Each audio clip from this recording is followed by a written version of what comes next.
Good morning every student. आज सबसे पहले जो हम शुरू करने वाले हैं, देखो हमने लास्ट में जो खत्म किया था, पिछला टॉपिक जो अपना चल रहा था वो था इंपरेटिव सेंटेंस। अब उस इंपरेटिव सेंटेंस में हम आपको आरवी में जो परिवर्तन किस तरह से करते हैं वो लिखा चुके हैं। जब आरएस वाले वाक्य में किस तरह से भाव प्रकट होता है तो उसी अनुसार आरवी में जो साइड या साइड टू होता है उसको हम चेंज करते हैं, ये ध्यान रखना। अब सबसे पहले वहां से आगे जो शुरू करते हैं हम कि किस तरह से हम आरवी और जो आरएस वाले दोनों वाक्य होते हैं उनको किस तरह से जोड़ा जाता है। तो इसलिए इसमें आज जो दूसरा पॉइंट शुरू होता है नंबर 2, वो आएगा हमारा आरवी एवं आरएस को जोड़ना। जस्ट वहां से आगे है जहां पे हमने लास्ट डे खत्म किया था, वहीं से आरंभ किया जा रहा है। तो इसमें दूसरा पॉइंट जो आता है तो हमारा वो होता है आरवी एवं आरएस को जोड़ना। अब देखो किस कनेक्टिव के द्वारा हम दोनों वाक्यों को जोड़ते हैं, तो इसमें आएगा आपका यदि आरएस वाला वाक्य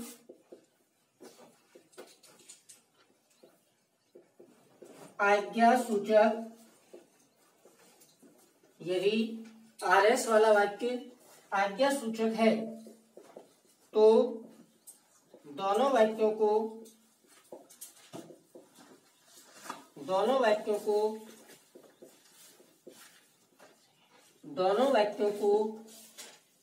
टू से जोड़ देते हैं।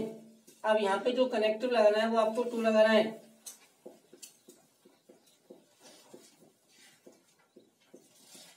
यहाँ पे जो आपको कनेक्टिव लगाना है, जब आपका आरएस वाला वाक्य आज्ञा सूचक होता है, इंपरेटिव होता है, तो ध्यान रखना है हम दोनों जो हमारे वाक्य होते हैं आरवी और आरएस, उन दोनों वाक्यों को दैट से जोड़ते हैं, टू से जोड़ते हैं। ध्यान रखना कनेक्टिव टू लगाते हैं।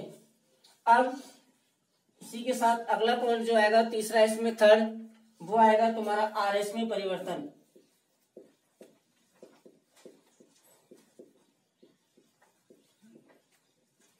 आरएस में परिवर्तन आएगा कि जब आज्ञा सूचक वाक्य हमारा आज्ञा सूचक वाक्य होता है जो आरएस वाला वाक्य, तो जब उसको हम इनडायरेक्ट में चेंज करते हैं तो किस तरह से उसको बदलते हैं। देखिए,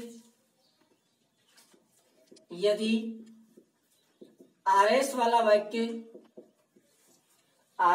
वाक्य डू नॉट या प्लीज काइंडली, तीन शब्द होते हैं हमारे पास, एक तो होता है डू नॉट और एक होता है प्लीज या काइंडली, से आरंभ होता है तो दोनों वाक्यों को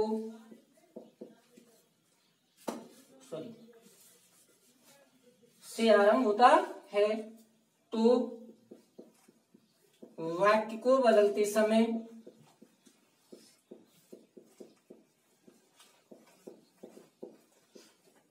ध्यान रखना है, जब हमारा आरएस वाला वाक्य या तो डू नॉट से आरंभ होता है या प्लीज या काइंडली से आरंभ होता है, तो जब उस वाक्य को हम चेंज करते हैं, बदलते हैं, तो वाक्य को बदलते समय डू नॉट या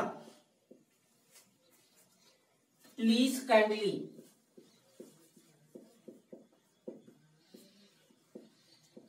को हटा देते हैं। तो ये आपको करना है कि जब उस वाक्य को हम इनडायरेक्ट स्पीच में चेंज करेंगे तो हमारा जो आरएस वाला वाक्य डू नॉट से और जो प्लीज या काइंडली से आरंभ हो रहा है उन सभी शब्दों को हम हटा देते हैं। इतना करना है, बाकी और वाक्य को उसी अनुसार चेंज करना है जैसे हमने पिछले वाक्यों को चेंज किया।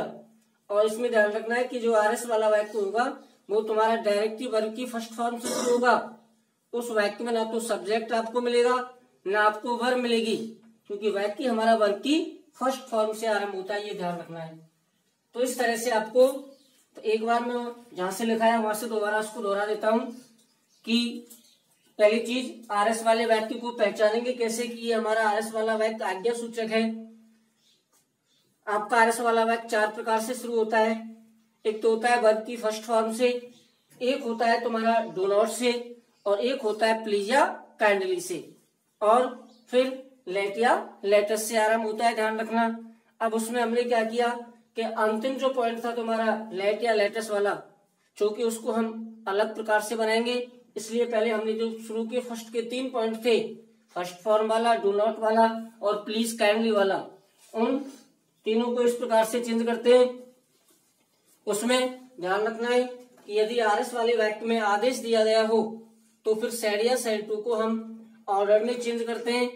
यदि हमारे आरएस वाले वाक्य में सलाह दी गई हो तो सलाह दिए जाने पर हम सेड या सेड टू को एडवाइज में बदलते हैं, और यदि हमारा वाक्य डू नॉट से आरंभ होता है तो डू नॉट के आरंभ होने पर हम सेड या सेड टू को फॉरवर्ड में चेंज कर देते हैं, और यदि हमारा वाक्य प्लीज या काइंडली से शुरू होता है आरएस वाला तो हम सेड या सेड टू को रिक्वेस्टेड में बदल देते हैं। फिर दोनों वाक्यों को जो कनेक्टिव लगाते हैं वो टू का प्रयोग करते हैं। इसके अलावा जब उस आरएस वाले वाक्य को इनडायरेक्ट स्पीच में चेंज करते हैं तो हम जो वाक्य हमारा डू नॉट से शुरू होता है और जो प्लीज या काइंडली से आरंभ होता है, इन शब्दों को हम हटा देते हैं। इस तरह से आपको इन वाक्यों को बदलना है। अब देखिए इसमें एग्जाम्पल किस तरह से चेंज करेंगे। सबसे पहले मैं यहाँ पे एक वाक्य लिख रहा हूं, the principal said to the peon. इसमें क्या है कि विद्यालय का जो प्रिंसिपल होता है और एक होता है पियोन यानी कि चपरासी, तो प्रिंसिपल ने चपरासी से कहा, ध्यान रखना है, प्रिंसिपल जब चपरासी से कोई बात कहेगा तो हमेशा आदेश देता है। तो the principal said to the peon give me a glass of water. ये वाक्य है आपका कि the principal said to the peon give me a glass of water. अब ये आरएस वाला वाक्य हमारा इंपरेटिव है। कैसे?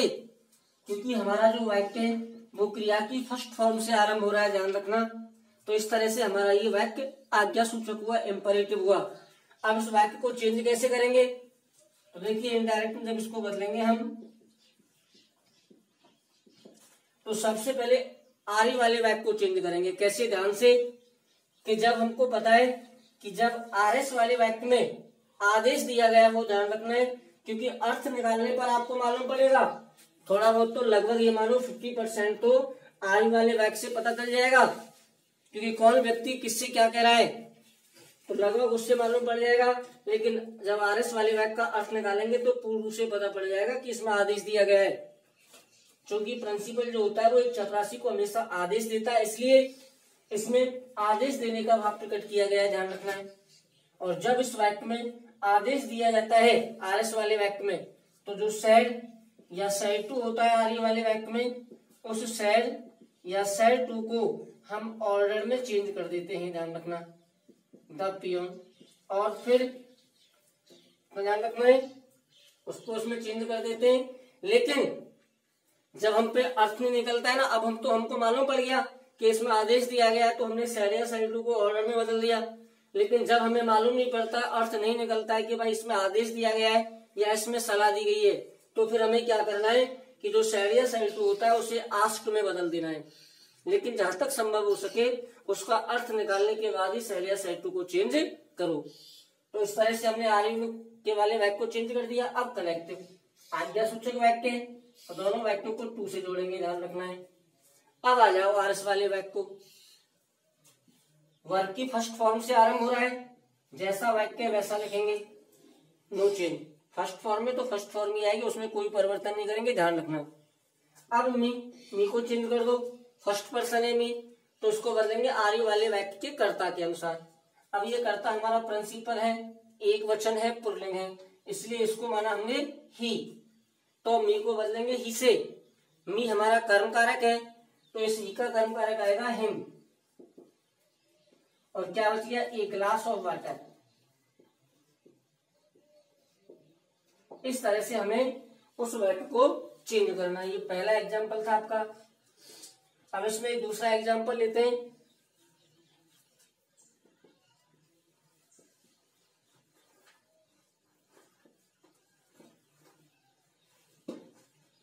The doctor said to me, comma, inverted comma, take this tablet daily। ये आपका वाक्य है। The doctor said to me कि take this tablet daily.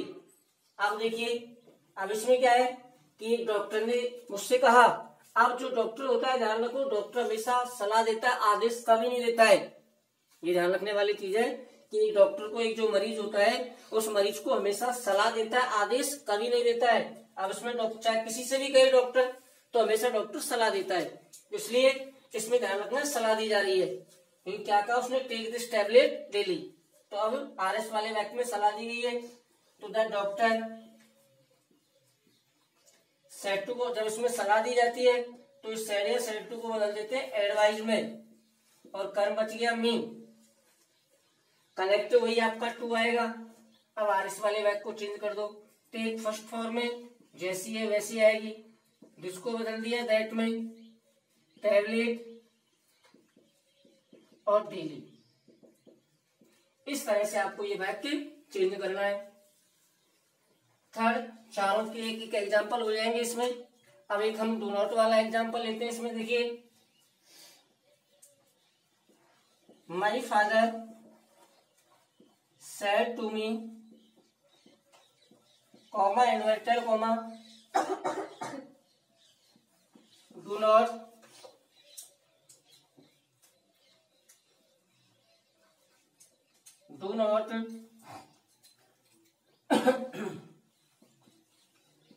give me this book। अब ये वाक्य आपका। अब इस वाक्य को हमें सीधा सीधा पहचान लेना है कि हमारा जो आरएस वाला वाक्य वो डू नॉट से आरंभ हो रहा है। और ध्यान रखना है कि जब आरएस वाला वाक्य डू नॉट से शुरू होता है, इसमें कोई प्रॉब्लम नहीं आएगी पहचानने में। नेगेटिव वाक्य डू नॉट से शुरू हो रहा है, और जब डू नॉट से शुरू होता है तो हम सेड या सेड टू होता है उसे फॉरवर्ड में बदल देते हैं। ध्यान रखो, ठीक है, कि जब ये वाक्य हमारा डू नॉट से शुरू हो तो हमें क्या करना है कि जो सेड या सेड टू है उस सेड या सेड टू को फॉरवर्ड में बदल देना है। और कर्म आ गया मी, कनेक्टिव लगा दिया टू। अब आ जाओ आरएस वाले वाक्य पर। अभी लिखा था हमने कि जब वाक्य डू नॉट से आरंभ होता है तो उस डू नॉट को हम हटा देते हैं। तो इसको हटा देंगे, क्या बच गया, गिव। मी को बदल दो, फर्स्ट पर्सन है, कर्ता से करता है, माई फादर, फादर एक वचन पुल्लिंग है इसलिए इसको माना ही। मी कर्म कारक है तो ही का कर्म कारक आएगा हिम, जिसको दैट में, और बुक। इस तरह से आपको वाक्य चेंज करना है। ये ध्यान रखना है, जैसे मान लीजिए ये लिखा हुआ है ना फादर, और यहाँ पे माई, माई के अनुसार चेंज नहीं होगा क्योंकि यहाँ पे संज्ञा दे रखी है, संबंधवाचक है।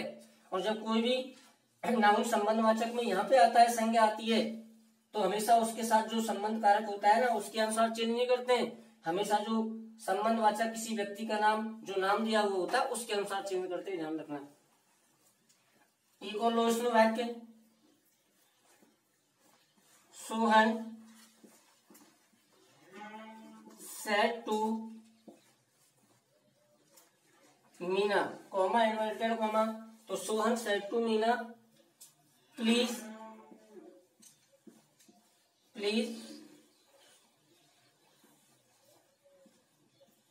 Cook food for him. अब देखो ये वाक्य आपका। अब इसको कैसे चेंज करेंगे, पहले आरी वाले वाक्य को बदलो, सोहन। अब हमारा जो वाक्य है वो प्लीज से आरंभ हो रहा है, ध्यान रखना। और जब वाक्य प्लीज से आरंभ होता है ना तो सेड या सेड टू को हम बदलते हैं रिक्वेस्टेड में, चाहे तो प्लीज या काइंडली से आरंभ हो, ठीक है ना। जब वाक्य हमारा प्लीज या काइंडली से आरंभ होता है या उसमें निवेदन का भाव प्रकट किया जाता है तो सेड या सेड टू को रिक्वेस्टेड में बदलते हैं।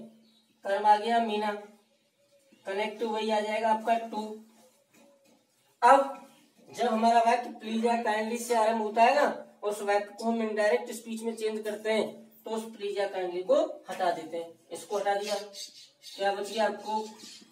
For him, third person no change. तो इस तरह से जो आपके इंपरेटिव वाले वाक्य हैं उनको हम एक इनडायरेक्ट स्पीच में चेंज करते हैं। आप सबसे पहले आगे बढ़ने से पहले सभी विद्यार्थी इसको जस्ट एक मिनट के लिए आप नोट करेंगे। तो ध्यान रखना है, इस तरह से हमें जो इंपरेटिव वाक्य उनको बदलना है।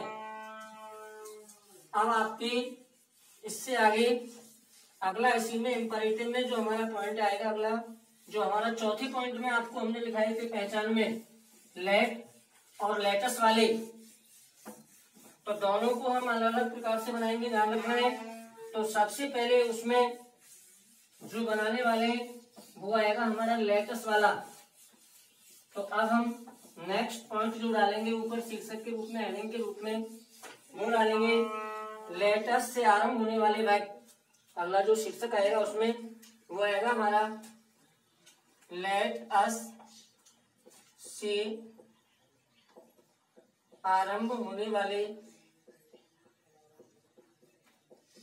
वाक्य। ये आएगा हमारा अगला पॉइंट, ध्यान रखना है, लेटस से आरंभ होने वाले वाक्य। लेट वालों को अलग बनाएंगे और जो लेटस वाले होंगे हमारे, उन लेटस वालों को हम अलग प्रकार से बनाएंगे, ध्यान रखना। तो सबसे पहले आएगा उसमें लेट अस से आरंभ होने वाले वाक्य। आप देखो इसमें क्या होगा कि हमारा जो आरएस वाला वाक्य है, वो आरएस वाला वाक्य लेटस से शुरू होता है, ध्यान रखना। और जब आरएस वाला वाक्य लेट अस से शुरू होता है तो किस तरह से हम उसको चेंज करते हैं, तो वो यहाँ पे लिखा जाएगा। देखिए, तो सबसे पहले यदि आरएस वाला वाक्य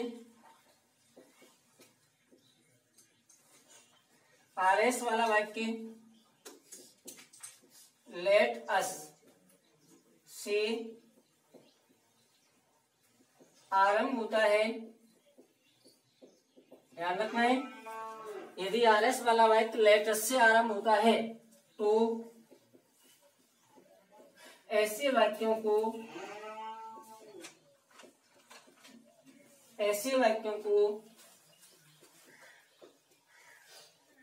निम्न प्रकार से बदलते हैं।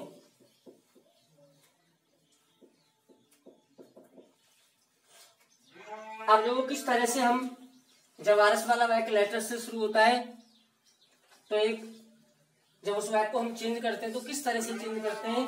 तो सबसे पहले इसमें पॉइंट आएगा आरबी में परिवर्तन।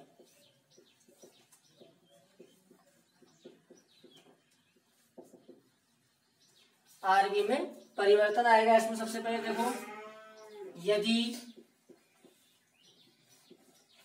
आरएस वाला वाक्य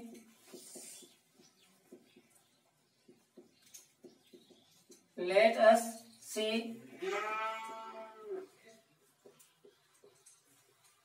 आरंभ होता है तो आरबी में आए सेड या सेड टू को, आरबी में आए सेड या सेड टू को। आप देखो इसमें दो शब्द होते हैं और दोनों में से हम किसी में भी चेंज कर सकते हैं। प्रपोज्ड टू, अब यहाँ पे टू लगाना है आपको, उसमें जो सेड या सेड के साथ टू होता है वहां से उस टू को हटाते हैं, लेकिन यहाँ पे जो प्रपोज आएगा ना हमारा, उस प्रपोज के साथ हम क्या लगाएंगे, टू। ठीक है, वहां से तो हम टू को हटा दिया हमने, लेकिन यहाँ पे इस प्रपोज के साथ क्या लगाया, टू। तो प्रपोज टू या सजेस्टेड टू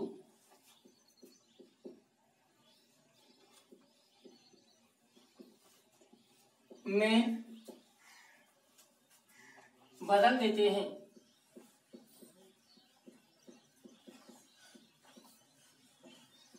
तो इस तरह से इसमें जो सेड या सेड टू होता है, जब आरएस वाला वाक्य लेटर से आरंभ होता है और उस वाक्य में जो सेड या सेड टू होता है, तो फिर उस सेड या सेड टू को हम प्रपोज या सजेस्टेड टू में चेंज करते हैं, ध्यान रखना।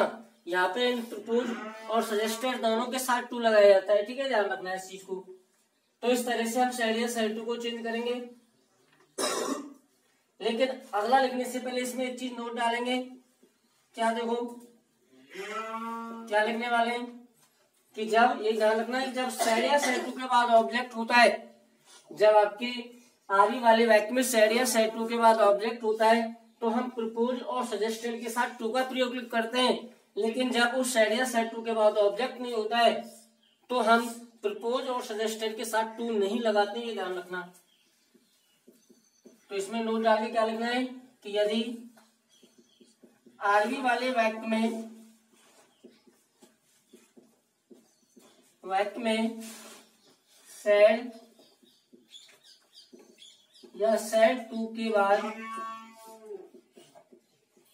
ऑब्जेक्ट यानी कि कर्म नहीं दिया हुआ है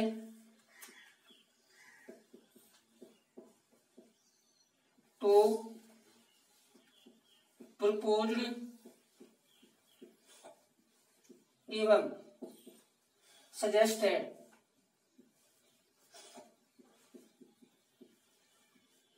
के साथ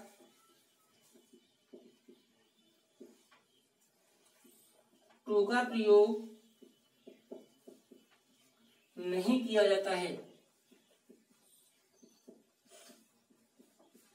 तो ये ध्यान रखना है आपको कि अगर हमारे वाक्य में सेड या सेड टू के बाद ऑब्जेक्ट है तो हम प्रपोज और सजेस्टेड के साथ टू लगाते हैं, लेकिन जब उसमें सेड या सेड टू के बाद ऑब्जेक्ट नहीं है तो हम उस प्रपोज एवं सजेस्टेड के साथ टू का प्रयोग नहीं करते। ध्यान रखना, इस चीज को ध्यान रखना है, ठीक है ना। तो ये हमारे लेटेस्ट वाले चल रहे हैं, यहाँ तक हुआ कंप्लीट। अब इसके बाद नेक्स्ट जो अगला आएगा वो नेक्स्ट डे आपको कराएंगे। धन्यवाद।